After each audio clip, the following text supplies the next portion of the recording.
만약 그날 김선재가 어머니 유골함 밑에서 그 낡은 상자를 발견하지 못했더라면요.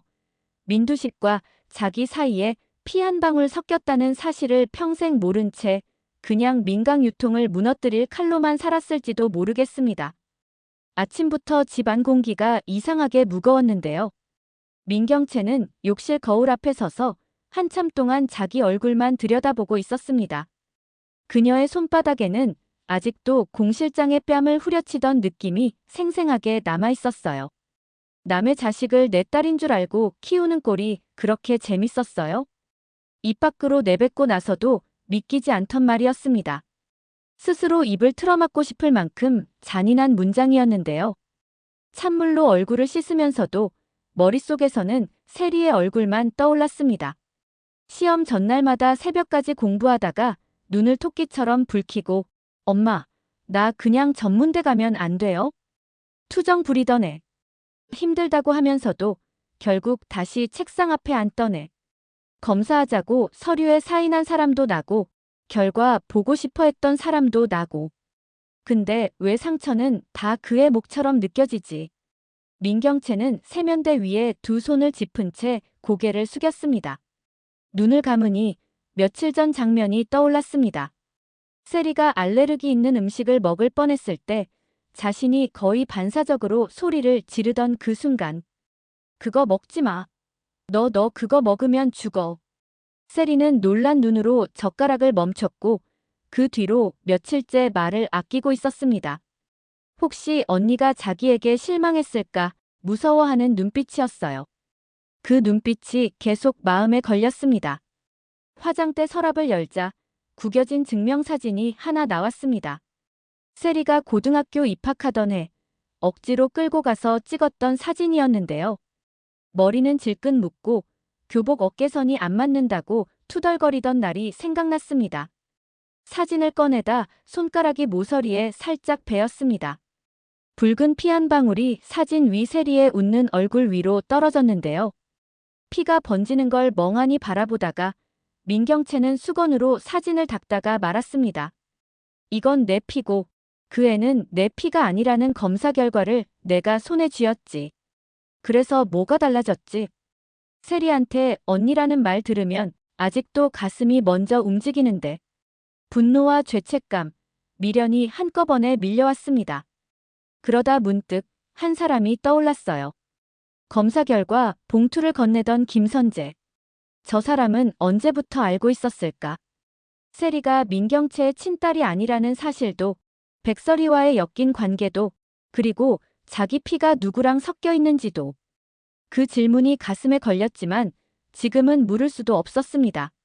민경채는 사진을 다시 서랍에 밀어넣고 거울을 한 번 더 보고 집을 나섰습니다. 회사로 가는 길, 그녀는 여전히 세리에게 전화할까 말까 수십 번 망설였는데요. 결국 아무 말도 하지 못한 채 휴대폰을 그대로 가방 안에 넣어버렸습니다.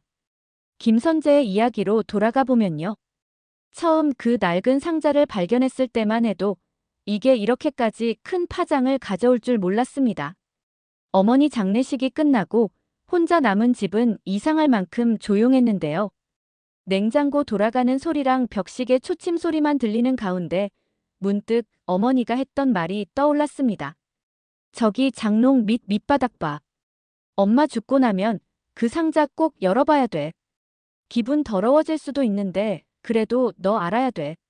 장롱을 억지로 밀어보니 먼지 뒤집어 쓴 나무 상자 하나가 나왔습니다. 모서리가 썩어 문드러진 오래된 상자였는데요. 뚜껑을 열자 사진 몇 장과 누렇게 바랜 봉투가 한꺼번에 드러났습니다. 사진 속에는 젊은 시절 어머니와 남자가 서 있었습니다. 낯설지 않은 얼굴이었어요. 김선재는 사진을 보는 순간 등골이 먼저 서늘해졌습니다. 양복이 어색하게 잘 맞는 남자, 넥타이를 너무 꽉 졸라맨 것처럼 답답해 보이는 남자. 어딘가 모르게 TV 경제 뉴스에서 보던 재계 인사 얼굴과 겹쳐 보였는데요. 사진 구석에는 볼펜으로 적힌 글씨가 있었습니다. 두식 씨랑 나. 1993년 공장 뒤. 두식? 설마 그 두식? 민두식이라는 이름을 머릿속에 떠올리자 심장이 한 번 쿵 내려앉았습니다. 민강유통 창업주, 회장, 업계의 전설. 그리고 김선재가 평생 욕하면서 달려들어온 사람. 봉투를 열자 삐뚤빼뚤한 글씨가 눈에 들어왔습니다. 선재 아빠에게. 거기까지 읽고 김선재는 한동안 움직이지도 못했습니다. 손끝이 얼어붙는 것 같았는데요. 그래도 끝까지 읽었습니다. 당신이 떠난 뒤에야 내가 임신한 걸 알았어요. 돌아와서 책임지라는 말, 나도 수십 번 연습했는데 이미 당신은 다른 여자가 정해준 인생을 살고 있더라고요. 당신 옆에는 부인이 서 있었고 나는 그 옆에 설 자리도 없었어요. 그래서 그냥 혼자 낳았어요. 당신 피 닮았는지 영악하고 눈빛 매서운 아들이에요. 이 애가 나중에 크면 당신 회사 이름만 들어도 이를 갈지도 모르죠. 그래도 언젠가는 진실을 알아야 할 것 같아서 적어둬요. 선재야. 내가 이 집을 미워해도 되고 그 사람을 욕해도 돼. 다만 한 가지만 기억해. 넌 애초에 남의 집 머슴될 애가 아니라 그 집 주인 자리에 태어난 아이라는 걸. 편지 끝에는 날짜도 온전한 이름도 없었습니다. 맺는 말 대신 굵은 글씨로 이렇게만 쓰여 있었어요. 엄마가 너를 많이 사랑했다는 사실 하나만 진짜로 기억해줬으면 좋겠다. 그날 김선재는 혼자 소주 2병을 비웠습니다. 취한 것도 같은데 머리는 또렷했습니다. 어머니가 이 편지를 남기고도 끝까지 민두식이라는 이름을 쉽게 입에 올리지 못했던 이유가 그제야 조금 이해됐습니다. 나한텐 아빠지만 저 사람한텐 그냥 흘린 피 한 방울이었겠지. 그래서였는지 그는 바로 다음 날 병원을 찾아갔습니다. 어머니가 예전에 피 검사를 받았던 기록, 보관 중인 혈액 샘플, 그리고 민강유통 쪽에서 관리하던 민두식의 유전자 정보까지 모아서 서류에 사인했습니다. 이건 그냥 확인용입니다. 누가 아버지든 제 인생은 이미 제가 알아서 만들었으니까요.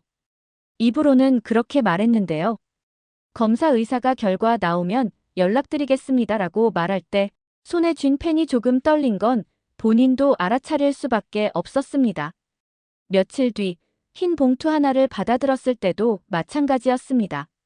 그냥 뜯어서 보면 될 일인데 이상하게 숨이 막혔어요. 결과지는 간단했습니다. 부자관계일 확률 99.987%. 숫자가 주먹만큼 커 보였습니다. 웃음이 먼저 나왔습니다. 축하합니다, 김선재. 평생 씹어 삼키고 싶었던 인간이 알고 보니 당신 아버지였대요. 스스로를 비웃듯 내뱉고 나서야 비로소 숨이 통했습니다. 하지만 그날 이후로 가슴 안주머니는 항상 무거웠습니다. DNA 결과지가 들어있는 쪽 주머니가 어쩐지 더 늘어진 것처럼 느껴질 정도였어요. 무엇보다 아이러니한 건 이 엄청난 사실을 알고 있는 사람이 지금 이 세상에 딱 한 명, 자기밖에 없다는 현실이었습니다. 민두식 본인은 여전히 모르는 상태로 말도 제대로 못하고 침대에 누워 있었으니까요. 병원 7층, 사람들 출입이 철저히 통제된 그 병실. 겉으로는 평범한 재활병실처럼 보이지만 실상은 민강유통의 심장 같은 곳이었는데요. 김선재가 병실 문을 열고 들어가면 어김없이 소독약 냄새와 기계음이 반겼습니다. 침대에는 민두식이 누워 있었습니다. 눈은 또렷이 떠 있고 주변을 인식하는 것 같았지만 입술은 제대로 움직이지 않았고 팔다리 역시 제한적으로밖에 움직이지 않는 상태. 회장님, 왔습니다. 늘 하던 인사였는데요. 이제는 그 한마디 멘트가 목구멍을 긁고 올라오는 것처럼 껄끄럽게 느껴졌습니다. 아버지라는 단어가 혀끝까지 올라왔다가 마지막에 겨우 방향을 틀어 회장님으로 바뀌는 느낌이었어요. 김선재는 침대 옆에 서류철을 내려놨습니다. 주주총회 일정 다시 잡았습니다. 백설의 회장 대행 권한을 제한하는 안건도 준비했고요. 문태경 이 사건은 회장님 지시대로 진행하겠습니다. 민두식의 눈꺼풀이 아주 미세하게 떨렸습니다. 말 대신 눈으로 하는 대답이었어요. 실수하면 죽은 목숨인 줄 알아라. 수십 번 듣던 경고와 비슷한 눈빛이었습니다. 그 눈빛을 보면서도 김선재 머릿속에서는 전혀 다른 문장이 떠올랐습니다. 넌 남의 집 머슴이 아니야. 근데 어쩌죠, 엄마. 나는 이 집 머슴 노릇을 너무 오래 해서 이젠 주인이 되라고 해도 어색한 사람인데. 그는 입가를 씁쓸하게 올렸습니다. 회장님. 잠깐 침묵 끝에 툭 던지듯 한마디를 더 얹었습니다. 만약에요. 아주 만약에. 피 한 방울 섞인 놈이 칼을 쥐고 회장님 앞에 서 있다면 어떡하시겠습니까? 민두식의 눈동자가 살짝 커졌습니다. 입가가 근육 경련처럼 떨렸는데요. 소리는 끝내 나오지 않았습니다. 김선재는 스스로 질문을 회수하듯 웃어 넘겼습니다. 농담이고요. 너무 큰 기대는 하지 마십시오. 누가 누구 피인지 확인한다고 해서 세상이 그렇게 드라마처럼 바뀌진 않더라고요. 그렇게 말하면서도 그는 가슴 안주머니에 손을 올렸습니다. 종이 한 장이 심장 박동에 맞춰 사각사각 울리는 느낌이 들었습니다. 그 시각 민세리는 독서실 창가 자리에 앉아 있었는데요. 책은 펴져 있었지만 글자는 눈에 들어오지 않았습니다. 모의고사 문제 위에 펜으로 계속 동그라미만 그리다가 결국 펜을 내려놓고 휴대폰을 켰습니다. 메시지 한 통이 화면에 떠 있었습니다. 세리야, 오늘도 독서실이야? 밥은 먹고 다니지? 발신자는 미등록 번호로 뜨고 있었지만 한 번만 읽어봐도 누군지 바로 알 수 있었습니다. 백설이었습니다. 요즘 들어 그런 문자가 자꾸 왔는데요. 잔소리도 아니고 그렇다고 선 넘는 걱정도 아닌 애매한 안부 인사들. 밥은 챙겨 먹어라. 밤늦게까지 공부하지 말고 조금은 자라. 힘들면 진짜로 이유 묻지 않고 데리러 갈게. 세리는 휴대폰을 뒤집었습니다. 가슴이 이상하게 간질거렸어요. 나한테 이렇게 말해주던 사람, 원래는 엄마 한 명뿐이었는데. 민경채를 떠올리자 마음이 또 복잡해졌습니다. 요 며칠 사이 엄마의 얼굴은 너무 차가워 보였거든요. 눈을 마주치면 피하는 느낌, 대화가 끊기는 순간마다 생기는 이상한 공백. 내가 시험 스트레스 때문에 예민해서 그런가? 아니면 진짜로 엄마가 나한테 실망한 건가? 세리는 종이 위에 볼펜으로 단어를 몇 개 적었습니다. 엄마, 언니, 백설이. 그러다 마지막 이름 옆에 물음표를 붙이려다가 스스로 웃어버렸습니다. 내가 왜 이런 걸 적고 있지? 세리는 고개를 저었습니다. 자기 머릿속이 스스로도 이해가 안 됐습니다. 민경채는 분명 어릴 적부터 옆에 있어줬고 자기 호적에도 엄마 이름으로 올라가 있는 사람입니다. 겉으로는 언니 동생처럼 지내지만 속으로는 엄마라고 부르던 상대였어요. 백설이는 훨씬 늦게 나타난 새엄마 같은 존재였습니다. 처음엔 낯설고 경계했지만 언제부턴가 힘들 때 떠오르는 얼굴이 되어버린 사람. 그래도 세리는 지금 자기 친모가 누구인지에 대해 구체적으로 의심해 본 적은 없었습니다. 그저 요즘 들어 어른들이 뭔가를 숨기는 것 같다는 느낌만 강해졌을 뿐이었죠. 엄마도, 회장 대행님도, 스텔라 할머니도. 왜 다들 나만 빼고 어려운 얘기를 하는 것 같지? 답답함이 치밀어 올랐지만 자신이 혹시 나 친딸 아니에요? 같은 말을 꺼내는 상상은 도저히 할 수 없었습니다. 그 말이 나오는 순간 지금까지 누려온 모든 자리가 다 흔들릴 것 같았거든요. 그래서 오늘도 세리는 아무 말도 하지 않았습니다. 대신 화면을 다시 켜서 아까 그 문자의 답장을 쓰다가 지웠습니다. 네, 밥 먹었어요. 오늘은 조금 힘들어요. 여기까지 쓰고 결국 모두 지워버렸습니다. 보내기를 누르지 못한 문장들이 마음속에만 잔상처럼 남았습니다. 스텔라장은 며칠째 잠이 들지 못하고 서류만 뒤적거렸습니다. 옛날 산부인과 진료 기록, 민경채 입원 날짜, 세리 출생신고서 사본. 본인이 직접 챙겨두었던 서류들이었는데 이상하게도 지금 보니 날짜들이 맞물리지 않는 구석이 자꾸 눈에 걸렸습니다. 경채가 입원했던 날은 이때고 애 낳았다고 기록된 날짜는 이때고 공 실장이 병원에 들어갔다 나왔다고 메모한 날짜는 또 따로 있고 펜으로 날짜 사이를 이리저리 긋다 보니 3개의 점이 선처럼 이어졌습니다. 그리고 그 선 위를 한 사람이 오르락 내리락 하고 있었습니다. 공 실장. 여사님, 차 드세요. 공 실장이 트레이를 들고 들어오다가 스텔라 장 손에 들린 서류를 보고 잠깐 멈칫했습니다. 이것 좀 봐요. 스텔라 장이 안경을 고쳤으며 서류를 내밀었습니다. 여기 날짜가 왜 이래요?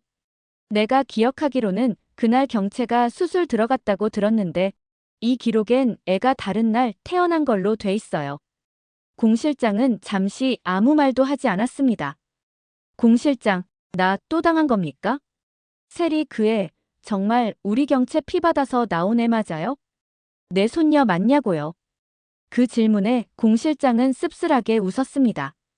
여사님이 평생 남한테 당해본 적이 없어서 이런 의심을 너무 늦게 하시는 거예요. 무슨 뜻이에요? 그냥요. 사람이 살다 보면 모르는 편이 덜 아픈 진실도 하나쯤은 있는 법이라서요. 답이 아닌 답이었습니다. 스텔라 장은 더 캐묻고 싶었지만 공 실장의 눈빛이 예전 같지 않다는 걸 느꼈습니다. 어딘가 지쳐있고 또 어딘가 각오한 사람의 눈빛. 저 인간이 입을 여는 날이 오면 이 집은 그냥 폭삭 내려앉겠구나. 그 생각이 들자 지금 당장은 입을 억지로라도 막아두고 싶어졌습니다. 공 실장이 방을 나와 복도를 걷다가 김선재와 마주쳤습니다. 큰아가씨한테 많이 맞으셨다면서요. 김선재가 스치듯 말했습니다. 공 실장의 뺨에는 아직 희미한 자국이 남아있었거든요. 법무팀장은 사람 맞는 얘길 그렇게 아무렇지 않게 하네. 공 실장이 씁쓸하게 웃었습니다. 예전에는 그래도 사람 정이라는 걸 조금은 믿는 줄 알았는데 이제 보니까 피만 믿는 쪽으로 바뀐 거 아니에요? 피를 믿는 건 이 집안이지 저는 아직도 계약서랑 숫자를 더 믿습니다. 말은 그렇게 했지만 김선재의 손은 무의식적으로 가슴 안주머니 쪽을 한 번 쓸었습니다. 그 안에 있는 종이 한 장 생각이 나서요. 공 실장은 그 동작을 놓치지 않았습니다. 검사 결과는 마음에 들었어요? 무슨 말씀인지 모르겠습니다. 몰랐으면 내가 물었겠어요? 회장님 피 가지고 별 생쇼 다 한다고 했을 때부터 이미 눈치챘어요. 공 실장은 한 걸음 가까이 다가왔습니다. 김 팀장. 회장님이 왜 그쪽을 그렇게 아끼는지 나만 알고 있었을까요? 언제부터 알고 계셨습니까? 처음부터까진 아니고요. 어느 날 보니까 어머니란 분이 공장 앞에 애 하나 데리고 서 있는 걸 자주 봤거든요. 당신 어머니, 회장님 보는 눈이랑 그 애 보는 눈이 똑같았어요. 김선재는 얼굴이 굳어졌습니다. 그때부터 대충 감은 왔죠. 그래도 내가 입 다물고 있었던 이유는 하나예요. 이 집은 이미 피로 엉켜있는 사람들만으로도 충분히 지옥이라서요. 새로 불쏘시개 하나 얹을 필요까진 없겠다 싶어서. 공 실장은 마지막으로 한마디를 덧붙였습니다. 걱정 마요. 난 아직도 여사님 편도, 큰아가씨 편도, 서리씨 편도 아니에요. 내가 끝까지 지키는 건 그냥 이 집 문지방 하나뿐이니까. 그 말을 남기고 공 실장은 복도 끝으로 사라졌습니다. 김선재는 한참 동안 그 자리에서 움직이지 못했습니다. 결국 나 혼자만 알고 있는 비밀은 아니었다는 거네. 꼭꼭 숨겨둔 비밀에 생각보다 많은 사람들의 눈이 스며들어 있다는 사실이 새삼섬뜩하게 느껴졌습니다. 한편 문태경은 이상한 느낌을 떨쳐내지 못한 채 민강 유통이 아니라 외곽 창고 쪽으로 향하고 있었습니다. 법무팀에서 전달한 옛날 계약서 일부가 조작 의심이 있다면서 원본이 따로 보관된 창고에서 확인을 해달라는 요청을 받은 상태였는데요. 서류를 건네준 사람은 김선재였습니다. 오늘 이거만 봐주고 내일 회의에서 의견 한 번만 정리해 주십시오. 회장님 입장에도 중요해서요. 그 말이 묘하게 걸렸어요. 평소 같으면 어떤 위험이 있어도 같이 움직이자고 붙잡는 사람이 오늘만큼은 혼자 가보라고 등을 떠미는 느낌이었거든요. 창고 앞에 도착했을 때 주변이 이상하리만치 조용했습니다. 문태경이 문고리를 잡으려는 순간 휴대폰이 울렸습니다. 어디에요, 지금? 백설이었습니다. 창고 앞인데요. 왜요? 거기 오늘 가지 말랬잖아요. 느낌 안 좋다고. 지금이라도 그냥 돌아와요. 서류면 내일 회사에서 공식 절차로 받으면 되잖아요. 백설의 목소리는 분명 떨리고 있었습니다. 문태경은 창고 안쪽에서 들려오는 미세한 소리도 동시에 들었습니다. 무언가를 급하게 치우는 소리, 사람들이 움직이는 기척. 지금 열면 분명히 뭔가가 있다. 직감이 말해주는 것 같았습니다. 알았어요. 오늘은 설혜 씨 말 들을게요. 대신 내일 아침엔 우리 같이 여기 옵시다. 둘이 같이 들어가면 누구도 함부로 못하겠죠. 잠시 설희야라고 부를 뻔했지만 둘만 있을 때 쓰는 호칭을 억지로 삼켰습니다. 과거 연인 사이였던 기억은 아직 몸 어딘가에 남아있었지만 지금의 그들은 법적으로, 정치적으로 서로를 물어뜯어야 할 적이기도 했으니까요. 창고 안에서는 누군가 욕을 내뱉는 소리가 어렴풋 들렸습니다.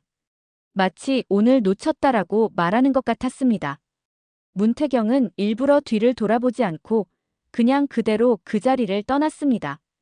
핏줄과 계약과 복수가 뒤엉킨 이 집안에서 오늘만큼은 자기 감보다 백설이 감을 믿어보기로 한 거였는데요. 그 선택이 언젠가 어떤 대가를 치르게 할지는 아직 아무도 모르는 일이었습니다. 밤이 깊어지자 각자의 비밀은 더 무거워졌습니다. 백설이는 거실벽에 걸린 사진들을 바라보고 있었는데요. 죽은 딸 민미소가 웃고 있는 사진, 그리고 그 옆에 나란히 붙여둔 민세리의 사진이 있었습니다. 둘은 닮지 않았습니다. 눈매도 미소도 표정도 다 달랐습니다. 처음엔 그게 되게 이상하게 느껴졌는데 지금은 오히려 그 다름 때문에 숨을 쉴 수 있었습니다. 미소야, 엄마가 복수하겠다고 들어온 집에서 또 다른 아이를 품에 안고 있네. 설이는 조용히 속으로 중얼거렸습니다. 민세리가 자기 친딸이라는 사실을 알고 난 뒤로 감정은 더 복잡해졌습니다. 미소에 대한 죄책감, 세리에 대한 애틋함, 그리고 김선재에 대한 분노와 미련. 그 모든 감정이 한꺼번에 밀려들어 오면서 잠을 제대로 잘 수가 없었습니다. 세리는 아직 아무것도 모르는데 친엄마가 누군지도 모르고 자기 출생에 무슨 거래가 오갔는지도 모른 채 그냥 시험 걱정이나 하고 있겠지.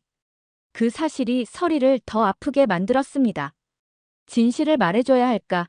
아니면 조금만 더 모른 척하게 놔둬야 할까? 하루에도 10번씩 생각이 바뀌었어요. 그때 초인종이 울렸습니다. 문을 열자 스텔라 장이 서 있었습니다. 백설혜 씨, 잠깐 얘기 좀 합시다. 스텔라 장 눈빛에는 확신과 의심이 동시에 섞여 있었습니다. 민세리를 둘러싼 퍼즐 조각들이 조금씩 서로 다른 그림을 가리키고 있다는 걸 알아버린 사람의 눈빛이었죠. 민세리 그 애 처음 데려오던 날 기억나요? 거실에 들어오자마자 스텔라 장이 물었습니다. 네. 그날 당신 눈빛이 이상했어요. 마치 잃어버린 걸 되찾은 사람 같기도 하고 가져가면 안 되는 걸 훔쳐온 사람 같기도 했어요. 설이는 숨이 턱 막혔습니다. 정확한 표현이었거든요. 하지만 지금은 그 어떤 진실도 함부로 꺼낼 수 없었습니다. 이미 이 집은 비밀 몇 개만 더 덧붙이면 진짜로 무너져 내릴지도 모르는 상태였으니까요. 다음 날 아침, 이사회 긴급회의 소집 문자가 일제히 발송됐습니다. 발신자는 법무팀장 김선재였습니다. 안건 1 민두식 회장 유고 시 후임 대표이사 선임건. 안건 2 민강유통 지분 구조 재조정 논의. 짧은 문자였지만 그 안에 담긴 의미는 결코 짧지 않았습니다. 백설이는 문자를 읽고 짧게 숨을 들이켰습니다. 드디어 칼을 빼드는 거네. 김선재. 그러면서도 느낌이 이상했습니다. 예전 같으면 이 정도의 움직임 뒤에는 반드시 민두식의 그림자가 어른거렸는데 오늘은 묘하게 결이 달랐거든요. 이건 회장님의 칼이 아니라 김선재 자기 칼일 수도 있겠다. 그 직감이 서늘하게 가슴을 스쳤습니다. 민경채 역시 그 문자를 확인하며 손이 차가워졌습니다. 세리 생각도 공 실장 생각도 잠깐은 다 미뤄두고 회사로 향해야 했습니다. 아버지 아니, 회장님. 대체 뭘 준비하고 계신 거예요? 아니면 이번에는 김선재가 따로 준비하는 건가요? 차 안에서 혼잣말을 하면서도 정작 누구에게 묻는 말인지 본인도 몰랐습니다.